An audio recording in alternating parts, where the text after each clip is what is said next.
अस्सलाम वालेकुम स्टूडेंट्स। आज हम चैप्टर नंबर 5 स्टार्ट कर रहे हैं और चैप्टर नंबर 5 का पहला टॉपिक हम देखेंगे जो कि है रोटेशन का इंट्रोडक्शन। और इसके बाद रोटेशन के बाद हम एंगुलर या रोटेशनल जो डिस्प्लेसमेंट है हम उसकी बात करेंगे। तो सबसे पहले रोटेशनल मोशन क्या होती है। रोटेशनल मोशन को बाज़ औक़ात सर्कुलर मोशन भी कहा जाता है, एंगुलर मोशन भी कहा जाता है। तो हम ये देखेंगे कि ये ऐसा क्यों है। तो सबसे पहले रोटेशनल मोशन होती क्या चीज़। रोटेशनल मोशन को समझने के लिए पहले हम जाते हैं, एक चीज़ हमने पहले पढ़ी हुई है, वो है ट्रांसलेशनल मोशन। ट्रांसलेशनल मोशन हमने पहले अभी तक जो हमने चैप्टर नंबर 2, 3 और 4 बेसिकली हम ट्रांसलेशनल मोशन ही स्टडी करते रहे हैं। इसको लीनियर मोशन भी कहते हैं। ट्रांसलेशन या लीनियर मोशन क्या होता है, उसमें अगर हम याद करें, ये हमारे पास कार्टेशियन कोऑर्डिनेट सिस्टम है, ये ओरिजिन है, ये एक्सिस है। तो कोई ऑब्जेक्ट है, उसकी इनिशियल पोजीशन यहाँ थी और इसको हम R1 से रिप्रेजेंट कर रहे हैं।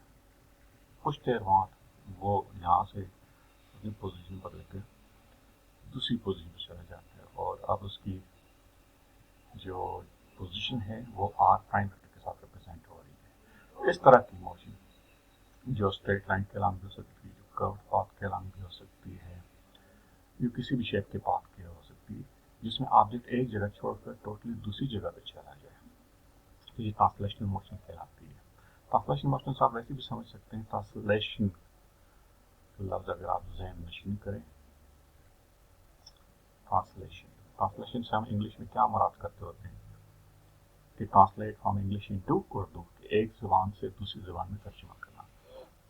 तो इसी तरह ट्रांसलेशन एक जगह से दूसरी जगह जाने को ट्रांसलेशनल मोशन का हम कहते हैं। तो आप इंग्लिश से उर्दू वाली ट्रांसलेशन वाले जो कंसेप्ट है, इसको आप के साथ या इस मोशन के साथ अटैच कर सकते हैं। एक जगह से दूसरी जगह जाना ट्रांसलेशनल या लीनियर मोशन कहती है। इसके बरक्स अगर आप देखें, कोई ऑब्जेक्ट है जैसे कि घड़ी का सुई हो या पंखा के पर हो या गाड़ी का टायर हो, इसकी मोशन अगर आपने देखी हो तो वो क्या हो रही, इस तरह की मोशन होती है। अभी ये पंखे के पर हैं, तो आप देखते हैं कि पंखे के पर एक खास रास्ते पे चल रहे होते हैं और इस खास रास्ते पे जिस वक्त भी आप इसको देखें तो वो किसी एक मरकजी पॉइंट के गिर्द घूम रहे होते हैं। इस तरह गाड़ी का आप अगर पहिए को देखें तो वो एक्सल के गिर्द घूमता हुआ नजर आ रहा होता है। इस तरह जितनी भी चीज़ें रोटेट करती हैं, असल में वो किसी पॉइंट के गिर्द रोटेट करती होती हैं।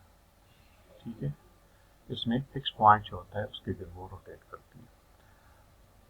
फिक्स पॉइंट का मतलब ये नहीं कि इसकी हरकत करनी बंद है, रोटेशन में ये हरकत नहीं करेगा, लेकिन अगर साथ ट्रांसलेशन मोशन हो रही है जो बाद हम देखेंगे, तो कंबाइंड मोशन हो रही है तो उसमें ये फिक्स पॉइंट पर मूव कर रहा होता है।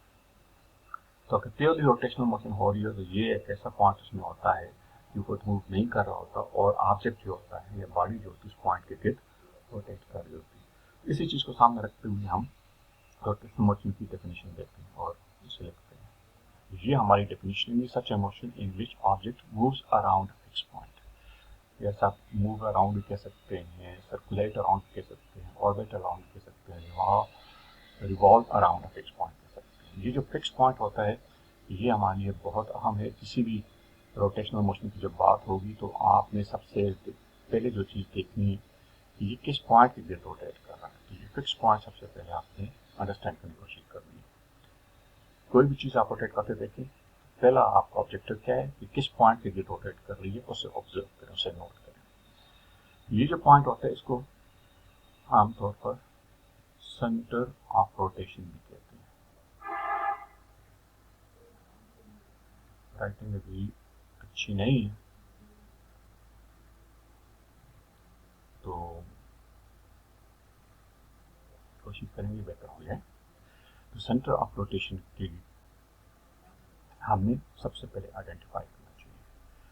अब उसके बाद हम आगे चलते हैं और इसकी 3 एग्जाम्पल्स वो देखते हैं कि एक तो ऐसा होता है जिसमें एक ऑब्जेक्ट जैसे आपने पहिए देखा है रोटेट कर रहा है, ये रोटेशनल मोशन की एग्जाम्पल है। दूसरी आपने देखा होगा या सुना होगा, देखा तो नहीं होगा, आपने महसूस किया होगा कि ज़मीन अपने एक्सिस के गिर्द रोटेट करती है। और तीसरा ये है कि ज़मीन सूरज के गिर्द एक एलिप्स की इस किस्म के पाथ को गिर्द रोटेट करती है। ये तीनों एग्जाम्पल जो है रोटेशनल मोशन की, इन तीनों को अभी हम समझने की कोशिश करते हैं, इन तीनों के मुख्तलिफ नाम से पहचानते हैं। अब वो क्या क्या नाम है वो जानते हैं। सबसे पहले जो है हम आते हैं सर्कुलर मोशन। सर्कुलर मोशन कहलाती है।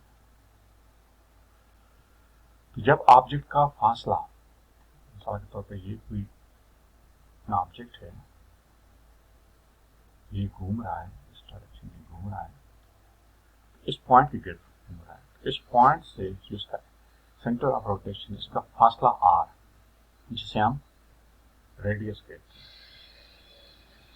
अगर ये रेडियस कांस्टेंट हो, क्योंकि तमाम मोशन में इसका फासला इसके सेंटर से सेम रहे, इस किस्म की मोशन को हम सर्कुलर मोशन कहते हैं। जैसे पहिए पर आप यहाँ पर निशान लगा लें, यूं पहिए घूमेगा, आप देखेंगे कि हर वक्त इसका जो फासला है सेंटर से या इसके एक्सल से वो कांस्टेंट रहेगा। ये सर्कुलर मोशन परफॉर्म करता होगा। दूसरी टाइप ऑफ मोशन जो होती है हम उसे स्पिनिंग कहते हैं।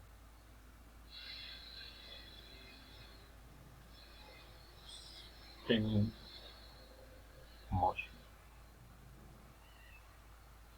स्पिनिंग मोशन में ये होता है कि कोई रिजिड बॉडी हो, कोई बॉडी हो, कोई साइज हो, कोई शेप हो, तो जिस पॉइंट के गिर्द वो रोटेट कर रही है वो पॉइंट उस बॉडी के अंदर ही वजूद रखता हो, बॉडी से बाहर ना हो। जिस पॉइंट के गिर्द रोटेट कर रही है तो वो उसके अंदर उस बॉडी के अंदर ही मौजूद है। तो ऐसी सूरत में ये जो रोटेशनल मोशन होगी इसको हम फिर स्पिनिंग मोशन या स्पिनिंग कहेंगे। जैसे ज़मीन अपने मरकज़ के, अपने पोलर एक्सिस के गिर्द रोटेट कर रही होती है, या क्रिकेट की बॉल को आप स्पिन करते हैं तो उसे अपने ही एक्सिस गिर्द उसे रोटेट कर रहे होते हैं। तीसरी मोशन जो है उसे हम रेवोल्यूशन या ऑर्बिटिंग कहते हैं। ठीक है, ऑर्बिटिंग राइटिंग को ज़्यादा खराब हो गई आज। तो ये इस किस्म की रोटेशन होती है जिसमें ये जो सेंटर ऑफ रोटेशन है ये बॉडी के अंदर नहीं, बॉडी से बाहर मौजूद होता है। जैसे ज़मीन जो है वो सूरज के गिर्द घूम रही है, ज़मीन में जो जिस पॉइंट के गिर्द वो रोटेट कर रही है, वो जो सेंटर ऑफ रोटेशन है वो सूरज में मौजूद है, ज़मीन के अंदर मौजूद नहीं, ज़मीन से बाहर है। इस किस्म की जो रोटेशन होगी उसको हम रेवोल्यूशन नाम देते हैं। इसके बाद एक और जो कंसेप्ट है वो अहम है जानने के लिए, वो है प्लेन ऑफ रोटेशन। क्या चीज होती है प्लेन ऑफ रोटेशन?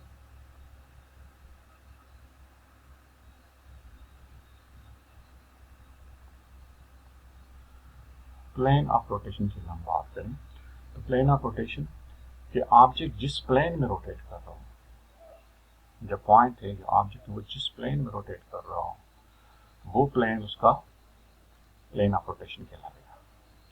यानी कि जिस प्लेन में इस ऑब्जेक्ट का हम वेलोसिटी वेक्टर किसी पॉइंट पर रिप्रेजेंट करें, जिस प्लेन में ये वेलोसिटी वेक्टर हमें नजर आते हैं, यही प्लेन इसका प्लेन ऑफ रोटेशन कहलाएगा। हर रोटेटिंग ऑब्जेक्ट का point of centre of rotation होता है और एक प्लेन ऑफ रोटेशन होता है। अब उसके बाद हम आगे बढ़ते हैं, एक्सिस ऑफ रोटेशन की बात करते हैं।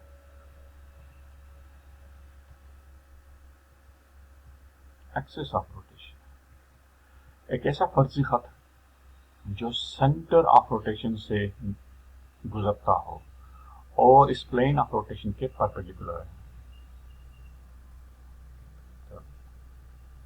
line which passes through center of rotation and इसका मतलब सिमर का मतलब परपेंडिकुलर है, ठीक है।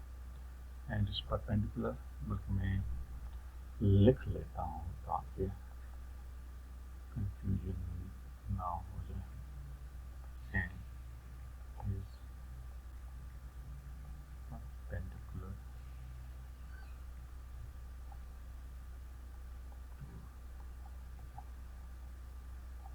To line of rotation.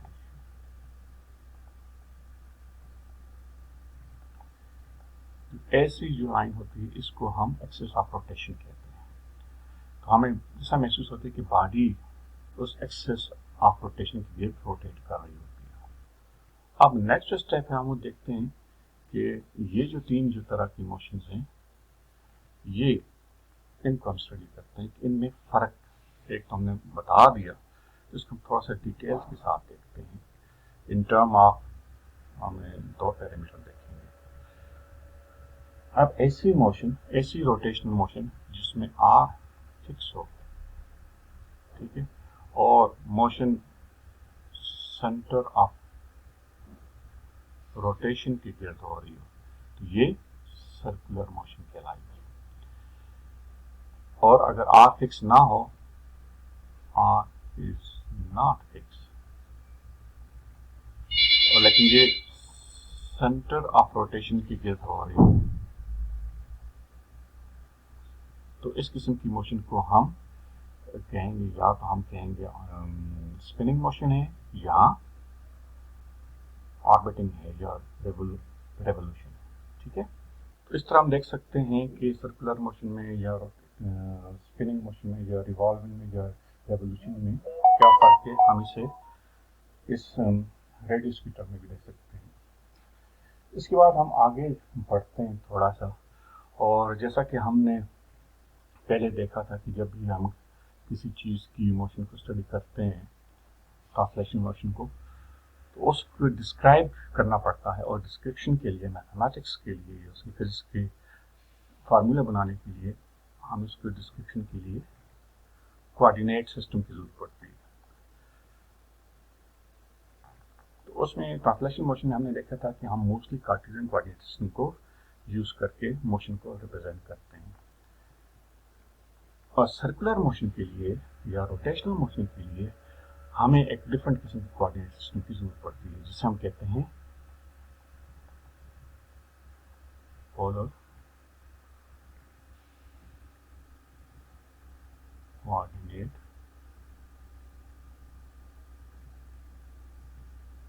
System. Polar coordinate system में हम क्या करते हैं, हम अपना एक पॉइंट को अपना ओरिजिन मान लेते हैं। ओरिजिन अगेन याद रखिएगा, हम ऐसा चुनते हैं जिससे हमारे कैलकुलेशंस या हमारा जो प्रॉब्लम है वो आसान हो। फिर उससे किसी भी डायरेक्शन में एक स्ट्रेट लाइन मान लें। आमतौर पर ये ऐसी लाइन उस डायरेक्शन में होती है जहाँ से आपकी मोशन स्टार्ट होती है या आपको फिक्स दी हुई होती है। सेकेंडली, आपने फॉर एग्जाम्पल ऑब्जेक्ट यहाँ पे है, यहाँ से मूव करते हुए यहाँ तक पहुँच गया, तो अब इसकी कोऑर्डिनेट बताने के लिए हम क्या करते हैं कि हम इसका ओरिजिन है, ओरिजिन से इस पॉइंट का जो फासला है वो भी वो मालूम कर लेते हैं, और ये एक कोऑर्डिनेट हमारे पास आर हो जाएगा। दूसरा, हम इस लाइन से ये जो एंगल बनता है ये एंगल मेजर करेंगे, दूसरा कोऑर्डिनेट हमारे पास ये एंगल आ जाएगा। ये दो कोऑर्डिनेट टू डायमेंशन में पोलर कोऑर्डिनेट सिस्टम बनाते हैं, और पोलर कोऑर्डिनेट सिस्टम में ये दो कोऑर्डिनेट जो है टू डायमेंशन में किसी भी पॉइंट की पोजीशन को रिप्रेजेंट करने के लिए इस्तेमाल होते हैं। तो इसके बाद हम सेकंड पार्ट में देखेंगे, आगे बढ़ेंगे।